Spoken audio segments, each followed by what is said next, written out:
Merci d'être venu. Merci. Ça va bien. D'accord. Ça va bien.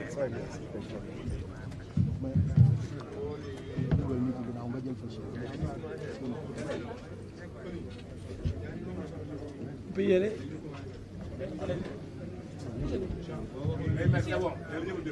Bon. En attendant, mesdames, mesdemoiselles, messieurs les journalistes, je vous remercie.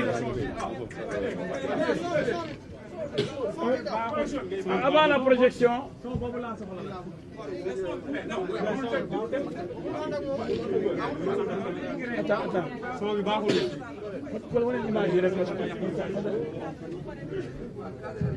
bon, avant de démarrer, s'il vous plaît, vous me permettrez de remercier très sincèrement la presse nationale et internationale massivement représentée aujourd'hui, parce que notre pays, le Sénégal, traverse des moments exceptionnels, cruciaux pour sa survie. Mais avant d'entrer dans le vif du sujet, vous me permettrez, en cette journée de deuil national, d'observer avec vous une minute de silence.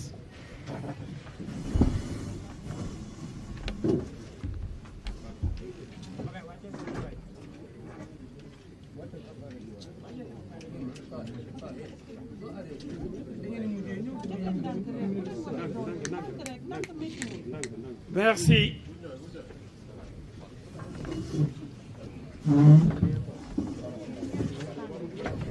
Chers amis journalistes, l'heure est grave. Le pays tout entier est inquiet. Notre si beau pays, si paisible pays, notre cher Sénégal est menacé.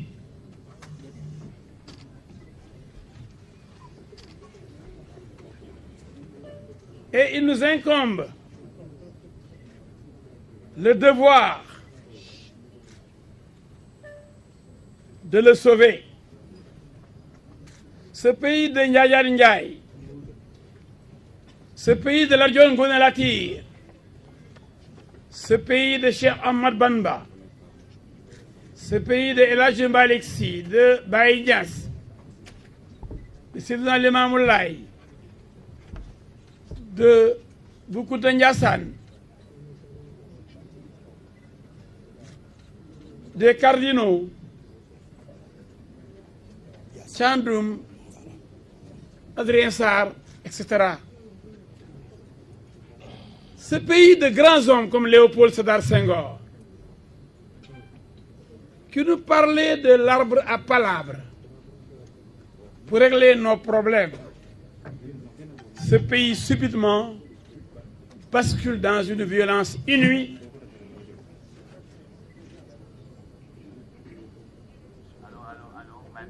que nous n'avons jamais connue.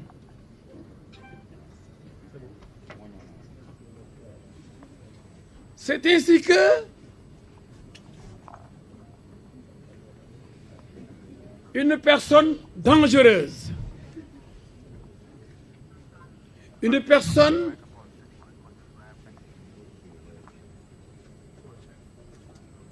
qui a choisi la manipulation et le mensonge comme voie d'accès au pouvoir.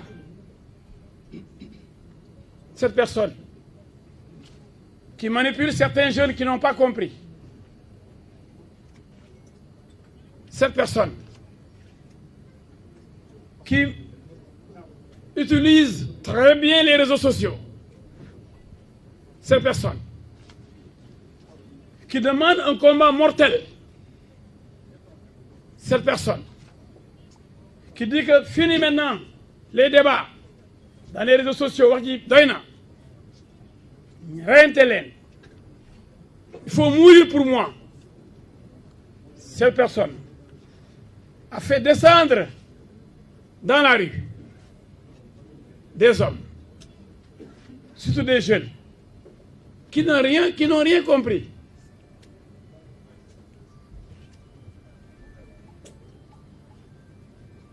Pour s'attaquer à des commerces, pour s'attaquer à des hommes, à des maisons, mais pour s'attaquer aussi à votre serviteur, dont la maison sise à Anne-Maris a été incendiée avec une violence inouïe, dont la maison a été saccagée.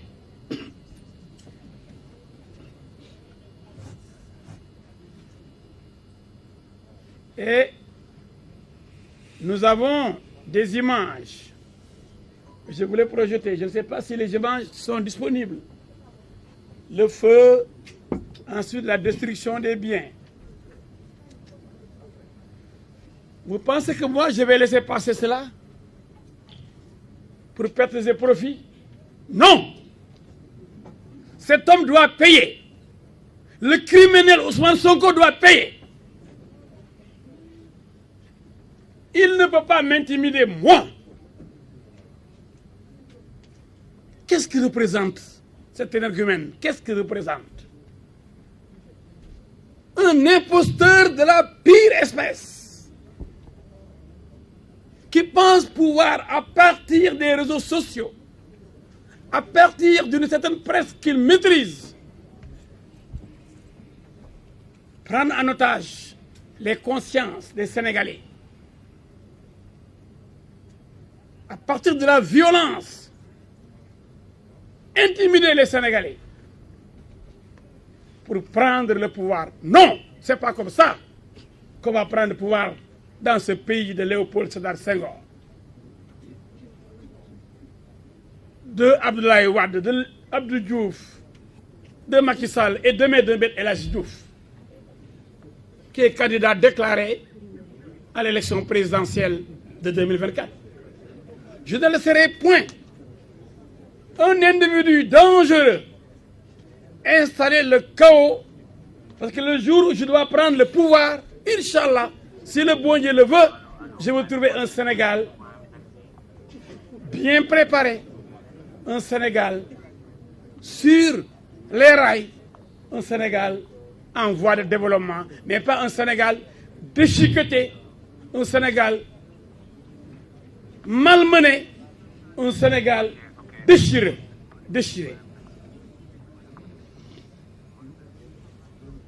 Le Parti des travailleurs et du peuple, qui a organisé cette conférence, entend jouer son rôle pleinement dans ce qui se passe au Sénégal. Et son leader, votre serviteur, Maître El Hadji Diouf, va déposer une plainte contre M. Ousmane Sonko pour tentative d'assassinat. Parce que si on m'avait trouvé dans cette maison, aujourd'hui je ne serais pas là. Quand les bandits sont arrivés, ils ont d'abord incendié le garage. Ils ont cherché mon véhicule et ils me recherchaient dans la maison, armés jusqu'aux dents, du tal, du dor, du yak. Ces gens n'étaient pas venus pour me caresser. Ils n'étaient pas venus dans un salon de massage. Ils n'étaient pas venus dans l'intention de me masser, ni de me caresser quand même. Et nous avons les messages, le rendez-vous qui a été donné chez El Hadji Diouf, vous pouvez les sortir. Maître El Hadji Diouf a une maison à Anne Maris. Voilà. Et ils ont donné, il y a des noms, on a préparé les plaintes contre tous ces éléments de Sonko, parce que Sonko est le patron. C'est lui qui a lancé l'appel non seulement à l'insurrection, mais à la guerre civile. Mes militants, mes parents, mes amis auraient pu aller chez Sonko faire la même chose. Mais ils ne sont pas barbares. Ils ne sont pas des sauvages. Et ils aiment ce pays. Sonko n'aime pas le Sénégal. Vous le savez très bien, vous, de la presse. Sonko n'aime que Sonko. Combien de gens sont allés répondre à des convocations de la justice? C'est une simple convocation. Il met le pays dans une situation de désordre indescriptible, à feu et à sang. C'est ça le visage hideux de Ousmane Sonko. Quelqu'un qui n'aime que Ousmane Sonko. Ousmane Sonko n'aime que Ousmane Sonko. Allez mourir pour moi, pour que je n'aille pas répondre à la gendarmerie. C'est ça qu'il avait dit lors de sa première intervention après la convocation des gendarmes. Il revient. Oui, si l'Assemblée nationale lève mon immunité parlementaire à 10h, à 10h05, je vais me présenter devant les enquêteurs. Faux! Cet homme est un menteur. Il ne dit jamais la vérité. Mais malgré tout, il y a des gosses qui le suivent aveuglément. Comment dire les liguer? Comment de les marabouter? Je ne sais pas. Quelqu'un qui dit jamais la vérité. Qui dit qu'il n'a jamais rencontré Mansour Faye. Qui affirme qu'il n'a jamais rencontré Mansour Faye ministre. On sort l'élément sonore qui le dément. Il dit oui, à l'époque, je n'étais pas encore chef de parti. Mais qui quand l'a Et cet homme-là, des gosses le suivent aveuglément.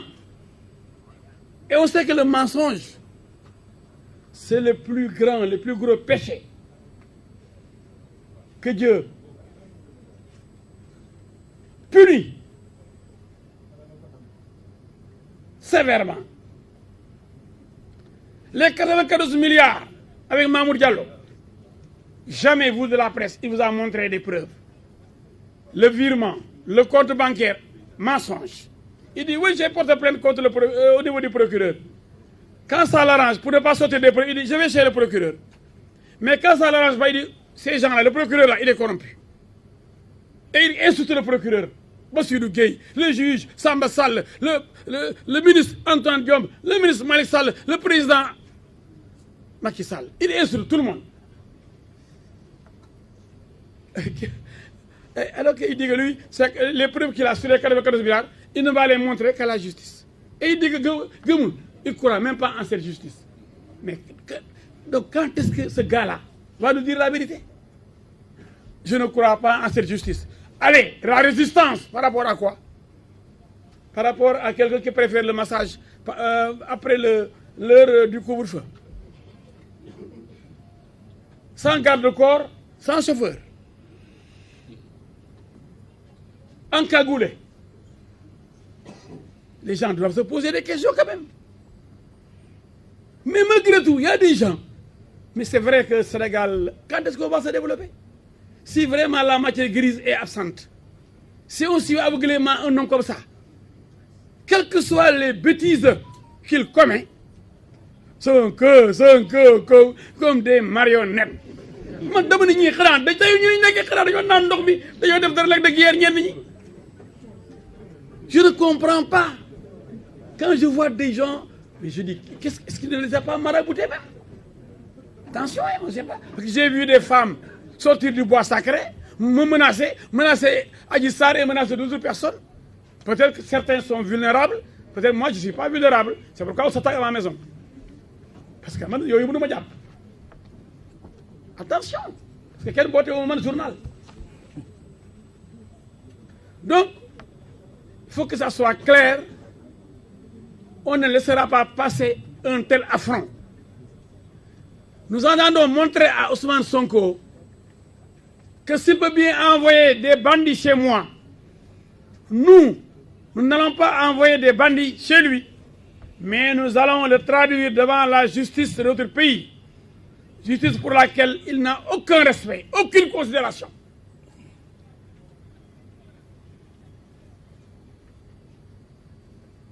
Et il n'y aura aucune médiation.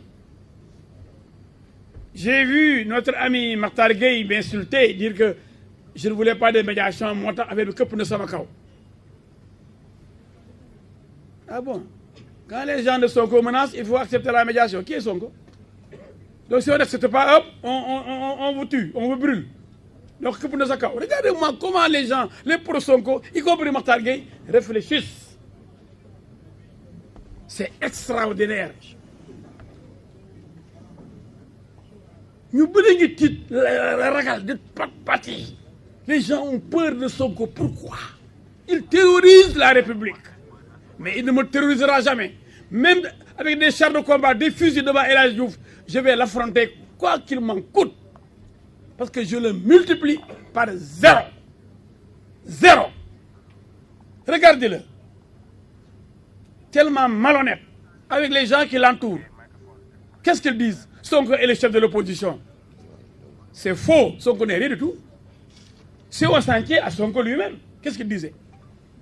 Jaloux et méchant. Lorsqu'on a effectivement dit que c'est Idriss Seck qui devait être le chef de l'opposition, avant qu'il ne devienne président du Conseil économique, social et environnemental, c'est Sonko lui-même qui a dit publiquement que le chef de l'opposition doit être issu du Parlement, de l'Assemblée nationale. C'est lui qui a dit, on ne peut pas être plus royaliste que le roi. Donc on avait dit, c'est par rapport au classement à l'élection présidentielle. Et là-bas, il était du troisième, vous ne pouvez pas donc bénéficier du titre de chef de l'opposition. Mais comme l'homme est un manipulateur et il est méchant, il dit non, le deuxième n'est pas le chef de l'opposition. Le chef de l'opposition doit être issu du Parlement, de l'Assemblée nationale. Donc c'est normalement le PDS. En tant que groupe de l'opposition à l'Assemblée nationale. Parce que Sonko n'est que plus Forest, il n'a même pas eu 1%. Même pas 1% aux élections législatives. Même pas 1%. Plus Forest, Sonko. Élection présidentielle. Il va voir Abdoulaye Wade, qui n'a pas soutenu Madi Kenya. Karim Wade l'a soutenu. Il prend les électeurs de Karim Wade. Il va voir les éléments de Khalifa Sall, qui n'ont pas voulu respecter la consigne de Khalifa Sall, consistant à voter pour Idriss Seck.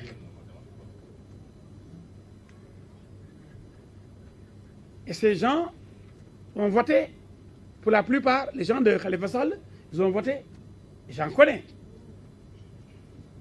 Lafia Diop, fille de Mamadou Diop, ancien maire de Dakar, a rejoint le bureau politique de PASTEF à la veille de la présidentielle, alors qu'elle était parmi les soutiens de Khalifa Sall. Ensemble, nous rendions au tribunal pour défendre Khalifa Sall. Jusqu'à ce que l'ordre des avocats m'empêche de plaider pour Khalifa Sall. Donc on a récupéré l'électorat de Khalifa Sall, emprisonné, l'électorat de Karim Meïssa Wade, on se retrouve avec 15%. Ce ne sont pas les 15% de Ousmane Sonko. Mais il y a tellement de gens qui pensent que oui, Sonko est fort, il a 15%. Et si Khalifa Sall avait participé à l'élection présidentielle? Et si Karim Meïssa Wade avait participé à l'élection présidentielle? Et si Pape Diop avait participé à l'élection présidentielle? Il n'aurait même pas eu 1%. Mais Zalin dit Ndak, tellement ce gosse, il marche sur la conscience des Sénégalais. D'autres n'ont pas eu le parrainage, n'ont pas pu participer. Les Atepa Goudiaby, Lostonu, Boubacar Camara, Madjei Mbodj, Derneville, Coalition Jotna. Ça qui a donné 15%. Il n'est rien du tout Sonko. Que les gens soient décomplexés, ils vous faire croire qu'il a 15%, comme il est parti rejoindre la majorité, il est le chef de l'opposition. C'est faux. Lui-même, on le prend au mot. C'est lui qui avait dit que le chef de l'opposition, il est à l'Assemblée, c'est là-bas où on prend le chef de l'opposition. On ne peut pas être plus royaliste que le roi. Donc le chef de l'opposition, c'est aussi Sonko, c'est au niveau du PDS qu'on va le chercher. Groupe majoritaire dans l'opposition à l'Assemblée nationale. Bougnou Fonto. Ça, c'est le premier point. Un peu, j'ai effleuré un peu la médiation. Je n'accepterai aucune médiation. Avec Adji Sarr, je l'ai dit, moi j'aime bien les religieux, je suis musulman, mais il ne faut pas qu'on affaiblisse la justice. Sinon, on n'a qu'à fermer les cours de tribunaux. Chaque fois qu'il y a des problèmes, on va voir les marabouts qui vont régler les problèmes. Ah oui? Il y a combien de jugements rendus tous les jours par les tribunaux, mais sans que même les religieux soient informés? Mais quand c'est Ousmane Sonko, tous les principes sont bafoués. On perd la raison. On va voir les religieux. Pourquoi? Pourquoi? Un contentieux entre deux Sénégalais, Adji Sarr et Ousmane Sonko. Je n'ai pas parlé de dossier parce que je parle en tant que chef de parti présidentiable, candidat à la présidentielle, ancien ministre, député pendant 10 ans, avocat international, le meilleur candidat pour 2024 pour tous les Sénégalais. Vous ne pouvez pas être ministre, député, avocat international, chef de parti et ne pas avoir des ambitions présidentielles, surtout qu'on aime ce pays et on a donné tant de sacrifices pour ce pays. Où est l'homme du 23 juin? Les gens oublient trop vite. Qu'est-ce que Sonko a fait pour ce pays? C'est lui, c'est l'homme de quel jour? L'homme du refus de répondre à des gendarmes. Qu'est-ce qu'il mérite? Qu'est-ce qu'il a fait, lui? À part sortir des secrets, tellement l'homme ne peut pas même garder des secrets, il a violé l'obligation de réserve du fonctionnaire. Comment nous des secrets? Comment vous ne pouvez même pas conserver des secrets? Comment pouvez-vous diriger un pays? Vous n'êtes même pas un homme d'État. Je voudrais que les Sénégalais soient édifiés sur cette personne-là qui a fait brûler ma maison, qui a fait brûler plusieurs maisons, des stations d'essence, des magasins au champ, avec ces gens de frappe, qui ne frappent rien du tout, qui ne comprennent rien du tout, parce que ce sont des Sénégalais qui sont dans les magasins au champ. Ce sont les Sénégalaises, nos épouses, nos sœurs et nos mamans qui vont acheter à des prix quand même vraiment à leur portée, des prix vraiment, j'allais dire africains pour ne pas dire Sénégal, des prix qui ne sont pas, des prix européens, mais des prix abordables. Ce ne sont pas des prix exagérés. Exagérés. Mais là, vous savez, j'ai vu beaucoup de femmes s'inquiéter en disant, oui, il y a le Ramadan qui approche, mais qu'est-ce qu'on va faire? Qui va maintenant nous permettre d'avoir ce que l'on veut pour préparer le Nogou? On ne pense même pas à ça. Ceux qui y travaillent, bonjour le chômage. Déjà que le pays est fortement secoué par le chômage. Même la France, pourquoi Marine Le Pen, aujourd'hui, dirige le plus grand parti de France et risque de gagner la prochaine élection présidentielle en tant que fasciste, en tant que raciste. Et Ousmane Sonko a les mêmes méthodes que Hitler et Marine Le Pen. Il profite de la pauvreté des gens. Regardez ces gosses, parce qu'ils n'ont rien. Chez moi, ils ont pris les poulets de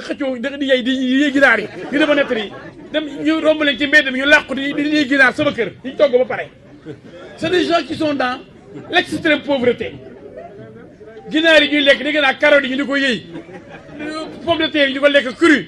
Mais c'est des gens qui ne mangent même pas. C'est pourquoi je lance un appel au président de la République. Il a même dit, il faut qu'il réfléchisse.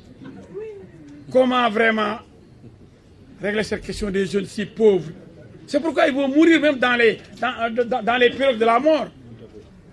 Barzakh, en pleine mer, ils ont choisi même souvent de mourir parce qu'ils n'ont rien. Et le président, je sais, malgré tous ses efforts, en France aussi, je le dis, partout, c'est la crise économique avec la pandémie du coronavirus. Toutes les économies du monde se sont effondrées.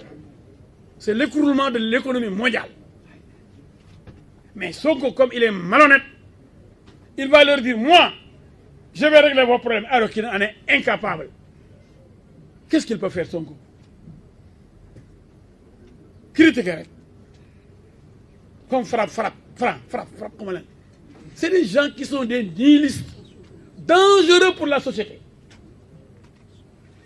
Et je lance un appel à ces jeunes-là, en leur disant de ne pas suivre un aventurier comme Sonko, de ne pas aller brûler les maisons de Birima Ndiaye, de El Hadji Diouf, de Antoine Diome, de Marème Faye Sall à Saint-Louis, la maison d'Antoine à Khombol. Mais c'est des actes lâches.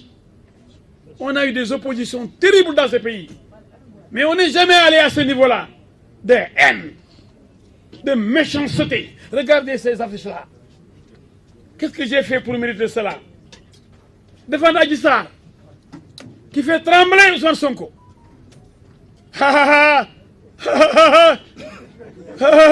Allez répondre, ma bagne. Qu'on lève d'abord mon immunité parlementaire. On la lève. Non, non, non, ça ne s'est pas passé normalement. Non, non, non, non, non, je me réfugie derrière. Non, non, derrière l'immunité parlementaire. Ma bagne. Alors que c'est tellement facile d'aller répondre devant la dame justice. Barthélémy Dias, j'ai été son avocat lorsqu'on a voulu lever son immunité parlementaire. Je me suis opposé, mais on a voté, on l'a levé. Et je l'ai défendu devant le tribunal de Dakar. Ça va, le regal.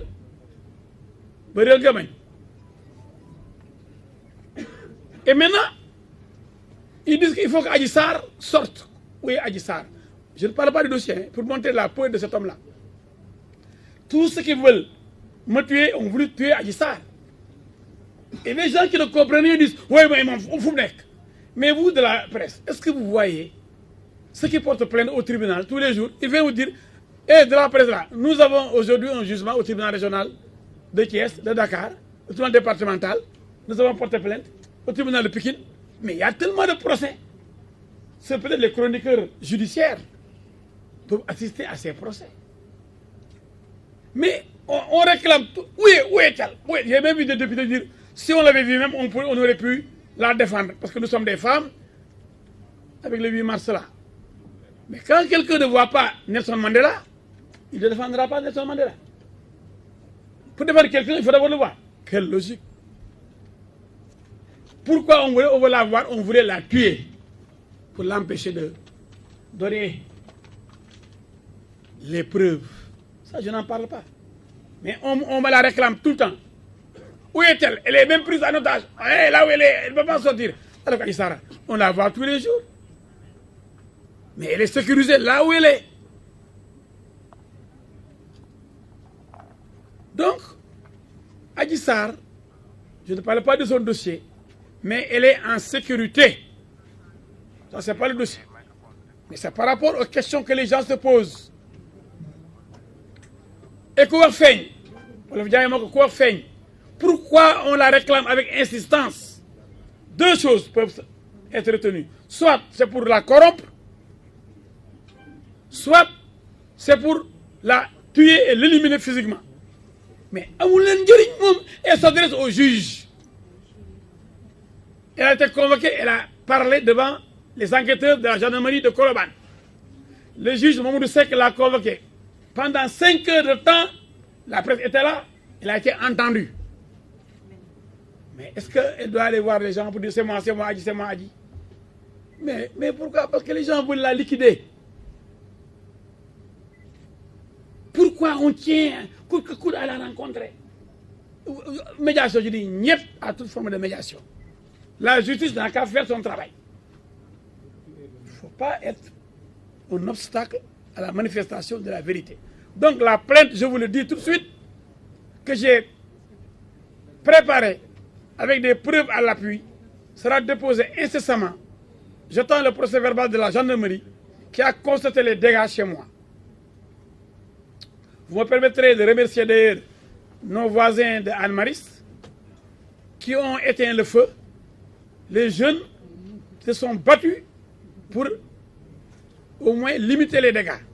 Vraiment, je remercie tous nos voisins, surtout la jeunesse de Anne-Maris.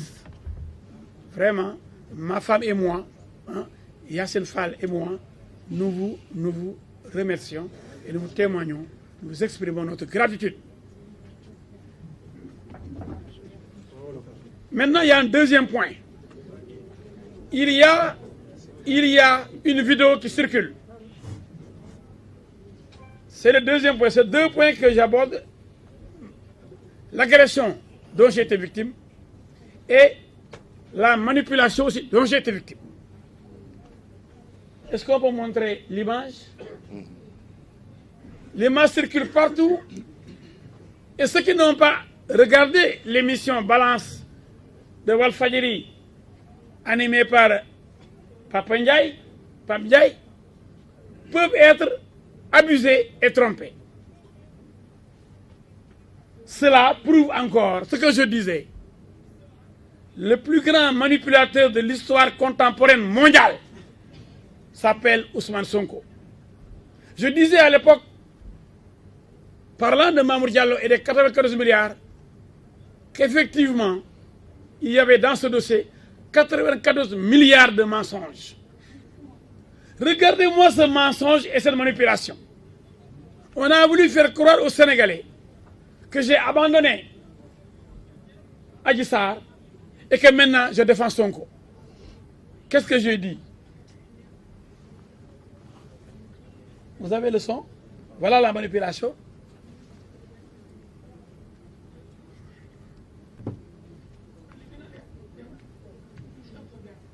Technicien.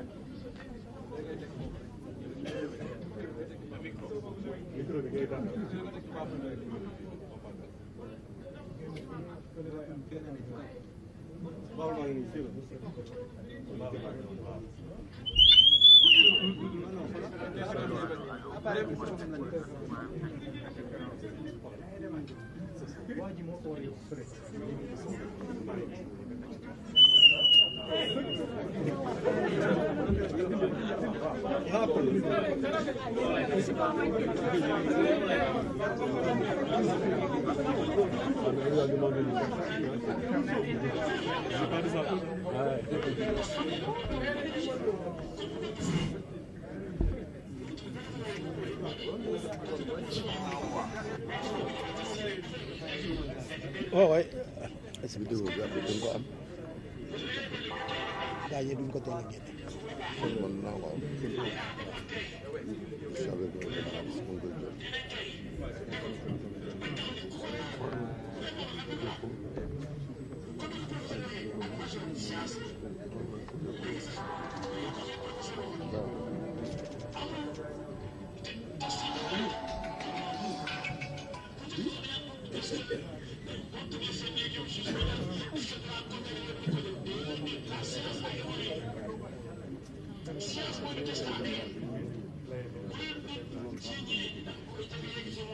Écoutez.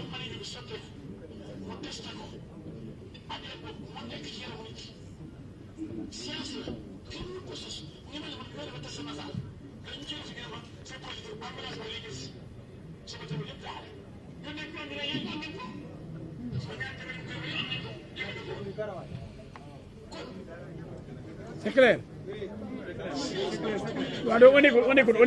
On écoute.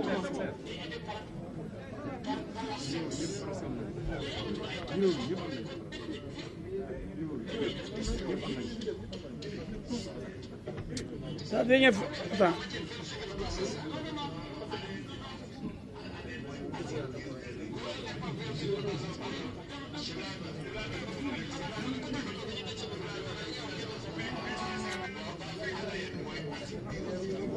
Voilà, c'est à ce niveau-là.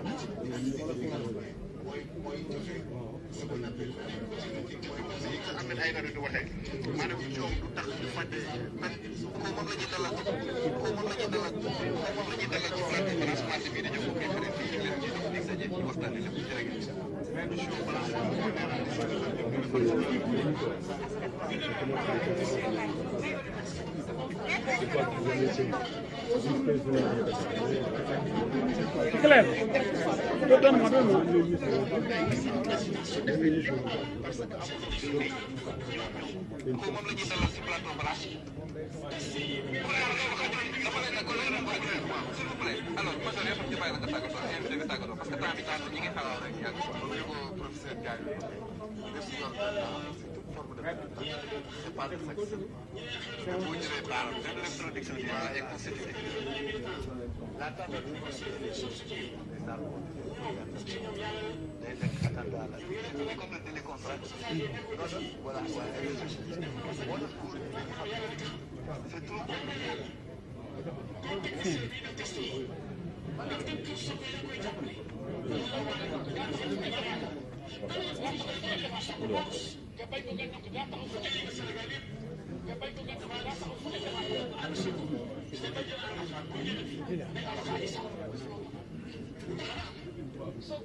Bon, là, vous entendez?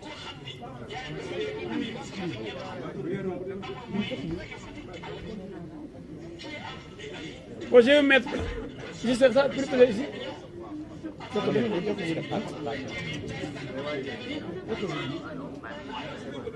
Non, je termine rapidement.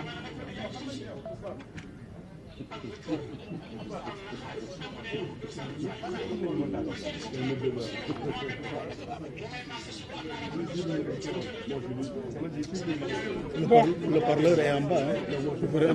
Non, ci téléphone bi. ci suuf lay faral di nekk fii ci suuf.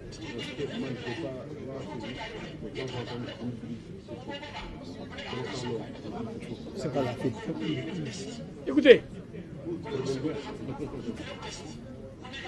Voilà.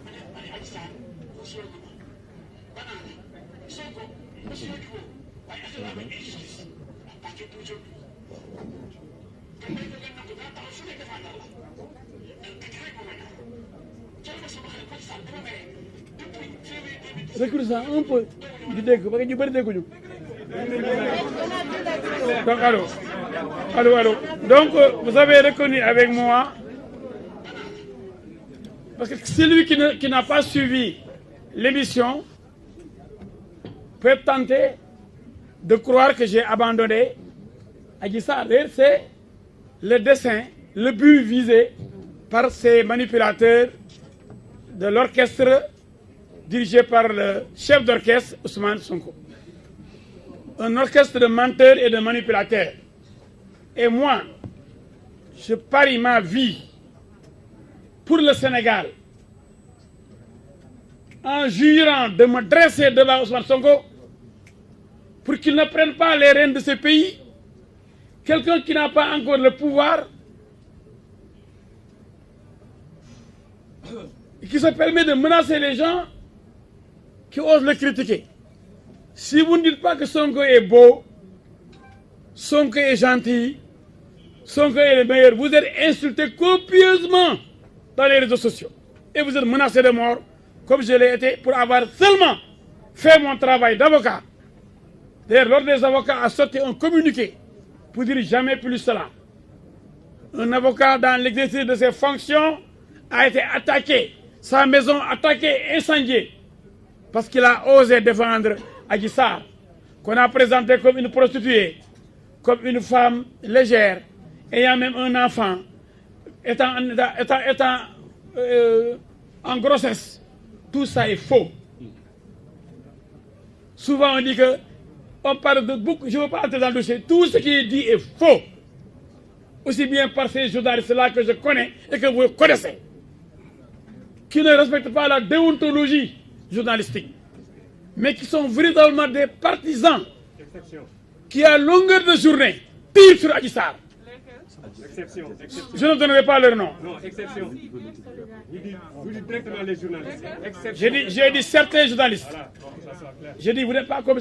Bon, je parle français. J'ai dit certains journalistes. Je n'ai pas dit tous les journalistes. Il y a des journalistes contrôlés par Ousmane Sonko et vous le savez très bien. Et j'ai dit qu'ils sont partisans, qui utilisent leurs émissions ou leurs sites uniquement pour détruire Adji Sarr. Vous les connaissez. Ça, c'est injuste. Maintenant, ils veulent attenter, ils veulent supprimer la vie de l'avocat d'Adji Sarr. Alors, vous avez vu cette manipulation grotesque provenant d'un homme qui veut diriger ce pays, provenant de l'équipe, le staff de manipulation de monsieur, le grand manipulateur Ousmane Sonko. Quelle malhonnêteté, quel mensonge, quelle mauvaise foi. Alors que j'ai dit, mais Sonko, pourquoi ne devrait-il pas accepter le test ADN, mais qui est radical, qu'on ne peut pas manipuler, comme lui il manipule les gens. Le test, on ne peut pas le manipuler. Le test ADN, c'est scientifique, et le major Kandji l'a dit. J'ai dit, mais Ragal, il n'a qu'à y aller. Si c'est négatif, c'est moi-même El Hadji Diouf qui défendrai Sonko. Parce que je n'aime pas l'injustice. Il ne peut pas défendre quelqu'un qui charge un Sénégalais à tort. Que je ne suis pas d'accord avec lui, mais qu'il le veuille ou pas, je le défendrai. Si le test est négatif, c'est Adji Sarr raconte des histoires. Après l'avoir invité à aller faire le test. Après sa sortie du bureau du juge, au moment où des gens capitulent pensant qu'il est déjà président alors qu'il n'est rien du tout, certains esprits lugubres, non avertis, pensent que Sonko est déjà président alors qu'il n'est même pas chef de quartier. Commence à ramper. Une partie de l'opposition fait acte d'allégeance.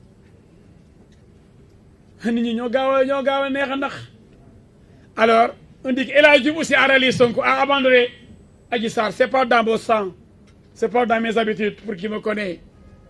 J'ai choisi le chemin le plus difficile. Vous le savez, allié de Macky Sall. J'ai toujours été dur avec mon ami, parce que qui aime bien, châtie bien. On me tue, mais on ne me déshonore pas. C'est la devise de notre vaillante armée. Et vous me permettrez de rendre un hommage appuyé à cette armée, à cette gendarmerie, à cette police, à l'ensemble des forces de sécurité qui veillent sur nous quand on dort, quand nous dormons, quand nous travaillons. Ces gens-là veillent sur notre sécurité. Aujourd'hui, ces personnels de gendarmerie, de police sont agressés, jusqu'y compris dans leur brigade, tel Velingara, Diaobé, même Tambacounda, Dakar. Quand Ousmane Sonko est sorti du bureau du juge, les gosses sont allés attaquer la gendarmerie de Colobane. Alors qu'on pensait que tout était terminé. Quand on s'attaque à des gendarmes, à des policiers, avec des pierres, si vous recevez un coup de fusil, si vous mourrez, qui est responsable? Parce que quand même, les gendarmes vont se laisser désarmer. Les policiers désarmés par des jeunes qui avancent sur eux pour récupérer leurs armes. J'ai une pensée pieuse pour ces morts. C'est pourquoi j'ai fait observer cette minute de silence. Personne ne souhaite la mort. Nous ne connaissons pas la mort. Nous sommes un pays de Teranga. Les lions de la Teranga. Un pays de paix. Le pays de Senghor. Un pays de Djom, de Ngor, de la Djongoni Latir. Nous ne connaissons pas cela. Seul Ousmane Sonko veut perturber ce pays. Peut-être on le dit avec des forces obscures, je n'en sais rien. Mais il aime tellement le pétrole qu'il a écrit un livre sur le pétrole. Alors qu'il ne connaît rien du pétrole. L'homme est un inspecteur des impôts. Du bloc fiscal, il devient un ingénieur en pétrole et gaz. Cet homme est un mercenaire. Ce sont des pétroliers qui l'utilisent parce qu'il leur a promis notre pétrole. C'est pourquoi il ne parle que pétrole, pétrole, pétrole. Cet homme a vendu des terrains, partout des terrains. Moi, ce que je dis, j'ai les preuves. Sonko, je l'ai dit, est un voleur. Il sait qu'il n'y a plus de terrain à vendre. Maintenant, c'est le pétrole qui est la perspective. Il veut prendre le pays avec ses amis inspecteurs des impôts qui sont dans son bureau politique. Vous les connaissez. c'est son équipe fidèle. Ils ont mûri le plan diabolique de prendre le pouvoir et de vendre notre pétrole et de s'enrichir. C'est des gens qui sont mus par l'argent. Levée de fonds, internationale, campagne de fonds, tout ça, l'argent. C'est l'argent, les terrains et demain, le pétrole. Donc,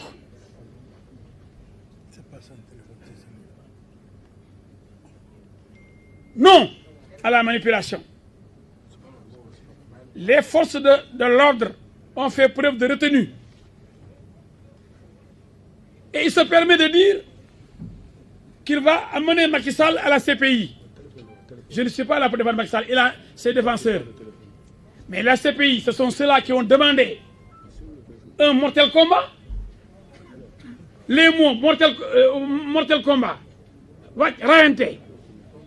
Mais c'est Macky Sall qui a sorti les enfants et des bandits pour aller saccager au champ, pour détruire des stations d'essence, pour attaquer la maison de El Hadji Diouf. C'est Macky Sall qui doit aller à la CPI. C'est bien Ousmane Sonko, c'est le voleur qui crie au voleur. On parle de deuil national. Si ces gosses sont morts, encore, nous nous inclinons devant la mémoire de ces enfants. Qui est responsable de ces morts? C'est Ousmane Sonko. Qui a demandé aux gens de se mobiliser? Continuez à vous mobiliser. Créez un rapport de force. Macky Sall ne connaît que le rapport de force, c'est ça qu'il a dit, non? Il n'y a pas de rapport de paix. Force. Force. Il ne parle pas de loi. Il dit que... Non, il lui-même dit qu'on ne doit pas dire force doit rester à la loi. Il dit force doit rester au peuple. Mais c'est le peuple. Parce que l'homme est nul. Mais Sonko est vraiment nul. Le peuple a élu des députés qui s'appellent députés du peuple pour voter des lois. La loi, c'est la loi du peuple. C'est pourquoi la loi est supérieure au chef de l'État qui prend un décret. Dans la hiérarchie des normes, la loi est supérieure au décret du président de la République. C'est pourquoi on dit nul n'est censé ignorer la loi. Parce que la loi votée à l'Assemblée est votée par le peuple, représentée par ses représentants, donc les députés du peuple. Il faut être nul pour dire que force ne doit pas rester à la loi, mais au peuple. Le peuple, c'est la loi. C'est clair, je peux passer au Wolof. Et je vais résumer rapidement. Lui, il demande une interview après. Après, pas maintenant. Pas aujourd'hui, ni maintenant. Le Wolof, s'il vous plaît, rapidement. Je dis pas aujourd'hui, ni maintenant. Je vais résumer en Wolof. Hein? Je dis pas aujourd'hui, ni maintenant. Tu peux attendre, voir.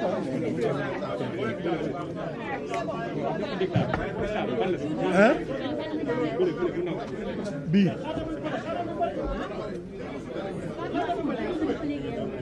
Je résume en 5 minutes de Wolof. Je sais que pour la presse écrite, il faut développer en français. Cela permet de vraiment de rendre compte fidèlement.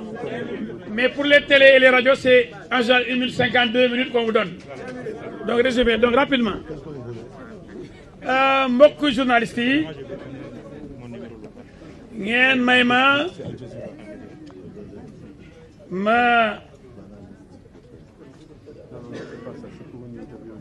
toroxlu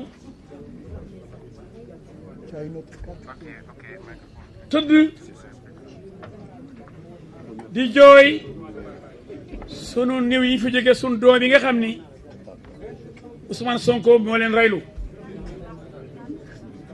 ndax moo ne nañu wàcc ci mbedd bi ndax bakkanam bi moo gën bakkani ñooñu doomam wàccu ci mbedd mi adjoint wàccu ci mbedd bi benn membre bureau politique bu Pastef wàccu ci mbedd mi jël ay nit leen même di leen manipuler di créer ay affaire ñu wàcc ci mbedd bi taal Auchan taal station yi toj oto jàmbur yi lakk oto jàmbur yi ñëw lakk sama kër ñëw pour rey ma rey sama njaboot yàq suma alal ndax ordre lañ jot ci ku ñuy wax Ousmane Sonko kon ci bisu deuil national bi nga xam ni ñuy gërëm président de la république bi mu décrété deuil national maa ngi jaale njabootu ñi fi jógee ñëpp di ñaan président mu jàppale leen dégg naa kii nga xam ne moom moo waral reyante bi toj bi yàq bi taal kër Mbeth El Hadj Diouf mu naan président moom moo rey nit ñi moo leen war a jox ndàmpaay président jërëjëf bi nga waxee ne da nga joxe ndàmpaay jërëjëf waaye xam nga ni dégluwoo ko bi ngay wax loolu ndax sa discours dañ ko enregistré avant moom muy wax 1 heure de temps avant yow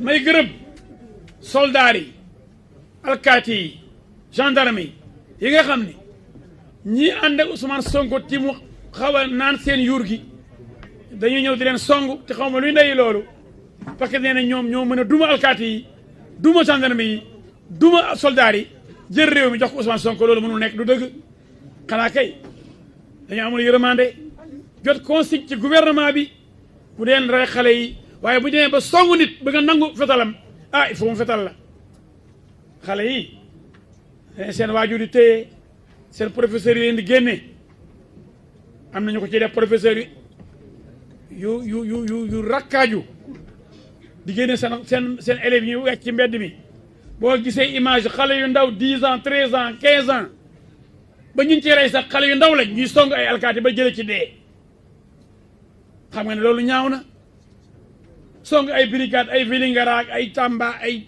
Dakar song section recherche Samba Diéry Diallo caserne Samba Diéry Diallo bu Colobane buñ toogee nag di song commissariat Parcelles Assainies so alkaati di en arrière ñu naan ñu ngay daw presse bu ñu reporté naan alkaati yaa ngay daw gendarme yaa ngay daw ñu ngay en arrière xale yaa ngi ñëw ñu ngi sànni xeer xam ngeen dëgg Sénégal liñ fii bàyyal li ñuy bëgg a jàllale musiba naaru laay la heure bu ngeen ñàkkalee fayda ñi nga xam ni ñooy tax ñuy nalaw ñooy tax ñu am jàmm moo tax suñ jabar yi dem marché di kenn du këf seen pochette yi attention bu ngeen néewale doole ñooñu réew mi anarchie moo fi am te Ousmane Sonko bëgg lu muy anarchie nit fitna la yàgg na ko wane nit fitna la Ousmane Sonko nit fitna la bu loolu weesoo ma gërëm waa Hann Mariste di gërëm bi ñu taali sama kër ji ma jàppale di wax ne man li ma jot ci message ci Sénégal man xamoon Sénégal ñii lañ ma bëggee fan yi dañ ma téléphoné nekkate man lu ma doon def ci Sénégal yi war naa ko dolli nekkate lu may xaru de defaan ñu mel ni Adji Sarr te amuñu ñaar dërëm ñu ma fayee seen yaay dee bi ñu amee 14 ans amuñu mbokk bu leen jàppale ma taxaw jàppale leen ñu bëgg ma cee rey Sénégal yi bëri gërëm nañ ma ci na ma ko doon defee pour Barthélémy Dias ñaar dërëm ma su ma ko lekk ci Ndiaga Diouf bi ñëwoon moo ko rey maa ko défendre bi fi sàggee magistrat yi maa ko défendre Baba Fall maa ko défendre ba génne ko kaso Khalifa Sall défendre naa ko ba génne ma ci te seen dërëm ma su ma ko lekk kon ki am ak ki amul El Hadj Diouf day taxaw jàppale la loolu kenn du ko wet dërëmu Bamba Fall maire de Médina ma su ma ko lekk maa ngi moom ba mu génne kaso dërëmu Barthélémy Dias am nay moyen ñaari yoon ma su ma ne maître kat 500 francs bi maa la ko yóbbante wala sax mu def benn boisson ni mais sonn nga ci procès bi naan la boisson bi kon wutuma dara ci ñoom Khalifa Sall amoon na ko ma su ma jox ñaar dërëm ku fi dana ñëwal doole maay taxaw la saa yox défendre la kon dañ ma bàyyi ba défendre aussi Adji Sarr wala Bamba Fall la war a défendre rek ak Barthélémy Dias ak Khalifa Sall ñoom sa xëy na am nañ luñ si turloo xale bi yaayam dee bi amee fukki at ak ñeent maanaam yor ko mu ñëw Dakar pour lu mu yoree ndax bàyyam amul ñu di ko jiiñ ndëmb tam ko ndëmb yàq deram ma defaan ko tax ñëw taal sama kër Sénégal yi aw ma seen fay maa ngi leen di gërëm di leen sant surtout waa Maris sama jabar Yacine Fall ak man ñu ngi leen di gërëm amuñu seen fay ndax day yéen a gaaw fay taal bi ba musiba bi wàññeeku ñu sàcc li ci des lekk ñam ya fa nekkoon taal damm store yi toj rideau yi da xawat rideau yi damm photo yi dagg damm armoire yi sàcc vaisselle bi ñuy sàcc ay kaas ñii ay verre ñii ay bool ñi nga xam ne nag nit ñi sonn nañ lool président jàpp ci ñii sonn nañ trop ñii son soo ko taxu leen a jóg dañoo nekk occasion pour taal dëkk bi wane ni ñoom pare nañ pour dee ci géej gi genre yooyu la ndax amuñ benn ndeysaan yaakaar kon boo yokkal yaakaar bi ci xale yooyu nga xam ne Ousmane Sonko te dox ci seen kanam yi wane ne moom moo nekk ak ñoom te waxul dëgg amul yërmande dafa leen bëgg utiliser nax leen këf réew mi sàcc pétrole bi ci kaw loolu man porté naa plainte bi nag bind naa ko ba pare mais damay nekk procès verbal de gendarmerie bi constat bi boole ko moom jox ko procureur te man médiation du ma ko nangu Matar Gueye boo yeboo nga ni li ma bañoon médiation Adji Sarr tax lépp këpp sama kaw jërëjëf waaye man nit de principe la juge yi ak procureur yi dañ leen fay weer dañuy liggéey dañoo waat ñu ne dañu bàyyi fële wut ay imam ñu ñëw nii boo ñoom ñooy àtte diggante Adji Sarr ak Ousmane Sonko lu bees Ousmane Sonko du nit wala malaaka la chaque jour tribunal àtte Diourbel Kaolack Dakar Vélingara te du am médiation mais parce que Ousmane Sonko la rek am ji par pari tiit tapet lan la ku faale Ousmane Sonko mooy kan ndax booy nga xam ne ñu may saaga ñooñu nga xam ne saan dama leen a yërëm bi nit ñi di liggéey bu ko tekki ñoom ñuy liggéey pour saagal waa jooju moom sax dafa doon bañ loolu bu dee liggéey ah lii du liggéey lii liggéey ñàkk jom la waaye toog naan Sonko ko yor yow doo ko jéem a yor yow sa bàyyi jur la sa ndey pour nga tekki naan Sonko ko yor doo ko yor yow ay ñàkk fayda boo lee réseaux sociaux yi ñu ngi may saaga xam naa ne amuñ jom man ma costume bu rafet bu jar ay millions karawaat nice gaara sama moto bu neex ñu toj ak kër gu rafet ñu toj ko yéen loolu ngeen bëri toj ay kër yàlla na ma yàlla atay yéen tekkiwu leen dara lu may di saagal Sonko ba dañu liggéey seen bopp yi xanaa na ngeen naan ndox mi lim def ci ndox ak guerre bi nekk leen nit yeewu leen da la liggéey saaga du liggéey ci ma seetlu loo xam ne gars yi damay ci attirer seen attention avant Sonko di am Sénégal xamul saaga Sénégal di mbayewul ku saaga Sénégal nit ñu yiw dëkk Cheikh Ahmadou Bamba Alaaji Malick bokkoon na Ndiassane Mame Baye Niass Seydina Limamou Laye cardinal Thiandoum xamuñu saaga dañoo yiwoon Youssou Ndour nee na boo demee Ndar mu ne nañuy doxee doxi naan ndax dañoo civilisé Sénégal dañoo civilisé woon mais saagakat yii nga xam ne wóor na ma ni fi mu nekk nii rakkaju nañ ndax pikir naa seen dox boobu ñu xam ne moo seen yaakaar àddina ak ëllëg comme ni ñu yaakaari Cheikh Ahmadou Bamba un jour Fou Malade wax na ko benn émission jàkkaarloo mu ne li ma gis ci place de l'Obélisque ñu naan Sonko comme kuy wax sëñ Touba jërëjëf ci naan Sonko jërëjëf Fou Malade bi ma dox léegi rangé waat na ci ñoom di leen tarbi ba daan ce qui est grave émission jàkkaarloo il faut que direct tour jour boobu moo doon Youssou Ndour wala Bouba Ndour ci lay dàq Fou Malade émission boobu ba pare procureur jëli ko luy ndey émission jàkkaarloo nga ne Sénégal il faut direct tour fi tu invites les gens à l'assassinat au meurtre mooy yaa ngi oote ñu rey ay nit Fou Malade moo ni émission jàkkaarloo ba la passé il faut direct tour ci Sénégal gi kooku bu doon procureur fekkee ne émission bi di def liggéeyam waratoon franc këram jour boobu Youssou Ndour ba amoon fulla boog Bouba Ndour jour boobu nañ koy dàq émission jàkkaarloo deret nga Sonko ak ñi mu àndal Y'en a marre gi mu seeti tey dégg naa ñoom lay seeti moo yey la fañ borom baam lay faral ce qui se ressemble s'assemble xale yu réew yëpp fa war a nekk réew ba dof waaye Y'en a marre ba ko wax xamuñu tous kenn bëggul doom ju mel ni ñu nekk waa Y'en a marre benn Sénégalais bu ko jur doom mu nekk Y'en a marre mel ni ñoom ñu ay extraterrestre fii tey Abdoulaye Wade daan ko bul forcé di tudd loo xam ñemoo ko tudd di tudd lu bon a bon bi mu ne Abdoulaye Wade bul forcé man ñemewuma tudd li ñuy wax bi ñu ne Abdoulaye Wade bul forcé réew ba dof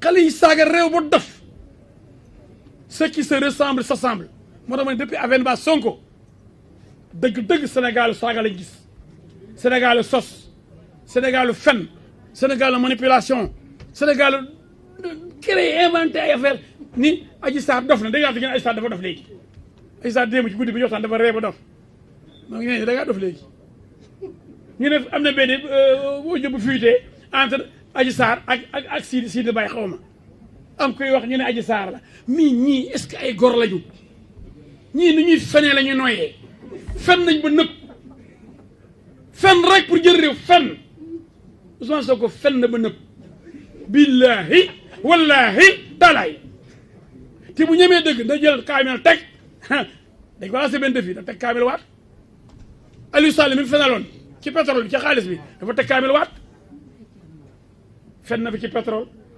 fen na fi ci 94 milliards fenati na fi ci Mamour ci Mansour Faye bu may ñetti fen yi Sénégal yëpp teg seen bët kooku kañ ko yëstu réew mi fenkat yi rek ko wóolu ba dañuy jox réew ku ñàkk fayda ba dégg sa réew fenkat ku ñàkk fayda nga lu la da ëllëg jàmm teg sa bopp billahi wallahi taalaay nañu wax El Hadj Diouf mas da fen ci lii donc plainte bi mooy premier point bi léegi plainte boobu rek du ma ci am médiation Matar Gueye booy woo toog yow doo juge doo procureur yemal fi nga war a yem leen ci promouvoir la religion def médiation bu amee problème politique entre les hommes politiques mais médiation judiciaire mënoo koo def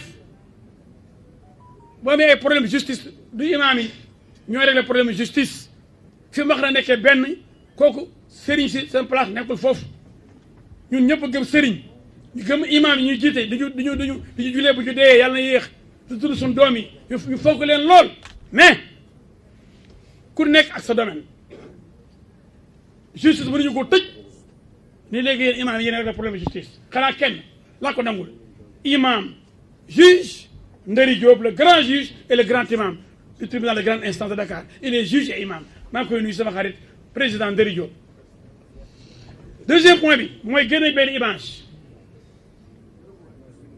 plainte bi nee naa pour crime la assassinat incendie volontaire ak destruction des biens samay biens yàq Ousmane Sonko directement la porte plainte xam nga dañuy muus naan aji plainte code X la dañuy nar plainte code Ousmane Sonko la réquisitoire mooy code X mais fu ñu waxee ne plainte code X ko dañuy doxee ci maay noonu nit ñi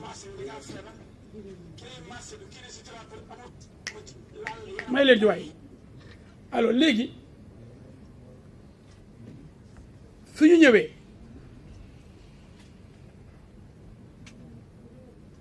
ñëw ci manipulation bi ba ma dajee ak Papa Ndiaye émission balance ma ni Ousmane Sonko lu muy ragal def test major Kandji wax leen lan mooy test ADN muddu juum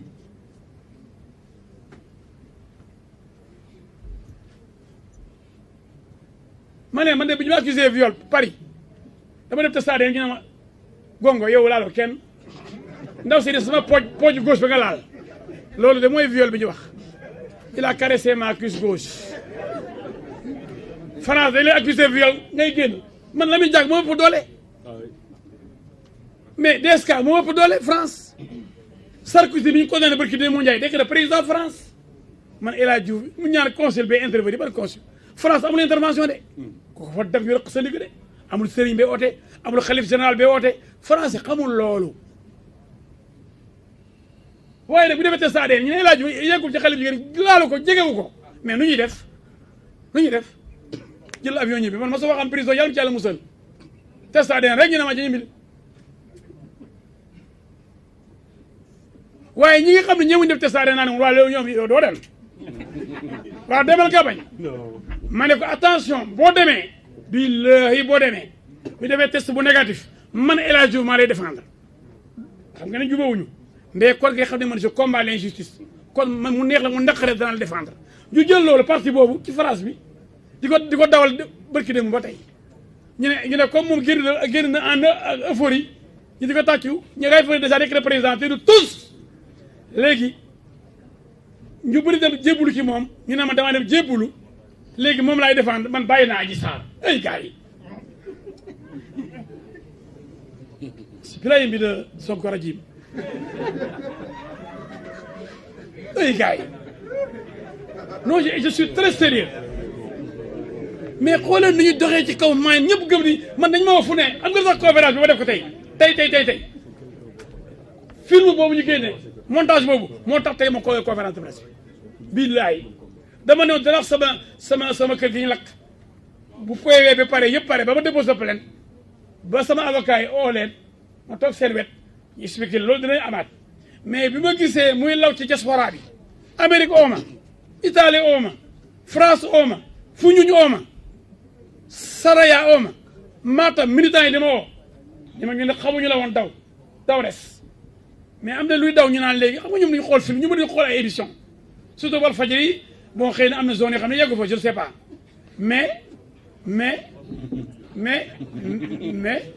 donc du ñëpp a seetaan ba émission boobu fa jàlloon donc ci loolu la ñuy profité ci loolu la ñuy surfé waa kër Sonko yi ah équipe de bandi boobu équipe boobu nga xam ni dox ci maanu nit ñi rek la équipe boobu boo jël dagg li ma waxoon changé sens bi te booba dafa doon pousse sa waay dafa doon pousse pour mu ñeme sa waay looy ragal demal bu dul yow man baa ngay défendre loolu amu ci droit man mii défendre dëgg rek boo demee te liñ la waxal du yow ndax test bi wane na du yow ma défendre la amu ci droit loolu da lañ jël ni dindi fi ma ne dama lay défendre ñu ne léegi sayee alaaju daw na waaw ni mu amee ay tapet ni mu amee ay xut ni mu amee ay yambar ni mu amee ay opportuniste yaakaar ni Sonko ëllëg war na fay nekk menuisier wala planton wala mécanicien wala président moo xam lu muy nekk tax ñu dem jébbalu ci moom foo ni jël na nguur gi ñoo xam ku nekk yambar wala ngay calculer naan xëy na mu falu ëllëg naa ko tarbiyu léegi yaa xam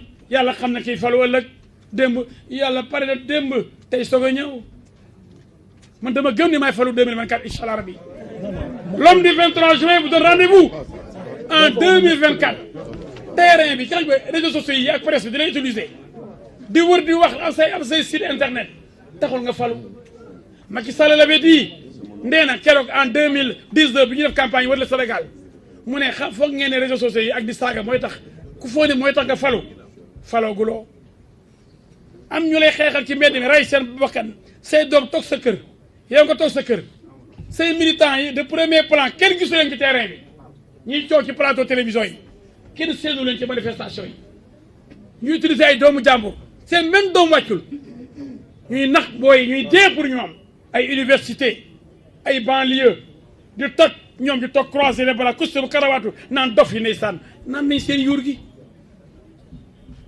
seen yuur gi laboratoire boobu nga xam ne association de malfaiteurs la waa Pastef laboratoire ba dajee na seet nu muy tojee bopp nit ñi benn par benn nu muy naanee yuuru nit ñi kon mbokk seen manipulation boobu ma métti lool te ci lañ dëkk dañuy génne benn affaire élage ju dagg ko xoolal ñu benn ki bi ma solee bassin bu jaune bi di wax xaj yooyu may saaga ñu ne El Hadj Diouf fou de rage insulte la maison de El Hadj Diouf xam nga incendié mais El Hadj Diouf fou de rage insulte alors que maa ngi ko defoon ak booy Njawar ci site boobu tudd Le Monde à Dakar xaw ma booba problème Adji Sarr sax amagul mais boobu ñu ngi may saaga ci levée de fonds bi ma ne Sonko trian la sàcc la ndax dafa bëgg a blanchir xaalis bi mu jëlee extérieur ma demandé ñu auditer xaalisu Pastef ak xaalisam de perquisition këram moom moo ne woon xaalis boobu motif de dissolution de parti la Sonko ko wax bi ma ko waxee lañ may saaga ma tontu leen nen man waxuma xaj yooyu nga xam ni du ma seen morom dañuy mbaw rek ñoom ay xaj Sonko lañ dama bëgg nag Sénégal yi nekk nit man ñooñu lay waxal waxuma ak ay xaj loolu lañ jël ni man damaa mer di saaga alors que ëpp de 2 mois avant même affaire Sonko Adji Sarr xoolal waa kër Sonko ni ñu garaawee xoolal ni ñu mënee kàcce xool ni ñu mënee sose Sénégal yéen lay wax dernier mot ngir yàlla xàmmee leen ràññee leen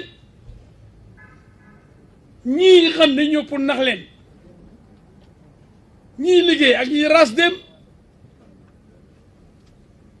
Sénégal war nañu xàmmee ñi liggéeyal seen peuple comme El Hadji Diouf comme ñeneen député du peuple waaye waruñu jël ñoo xam ne duñu dara lu may naan mortel combat nañu rayante nañu taal Sénégal kii bu jëlee réew mi ëllëg ku wax mu rey la di yow jëlagoo réew ci ko wax ñu ne nañ ko rey dañ taal këram yow boo jëlee réew xala ñëpp pourtant plateau télé boo dem ak rajo am na benn Pastef bu ñëw lu leen neex la ñuy wax Macky Sall moom sax nee na du wax mukk président Macky Sall lay wax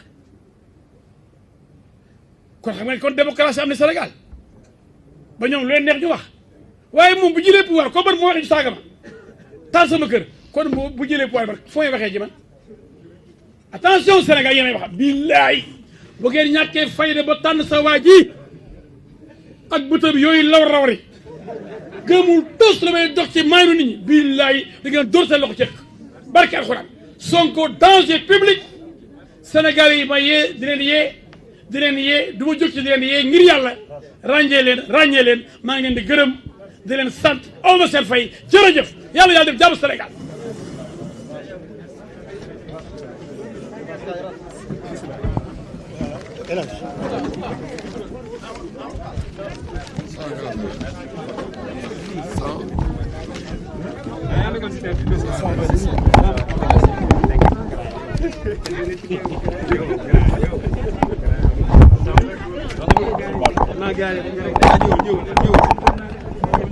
non du loolu de moom moo ma ko wax quoi moom moo tax mu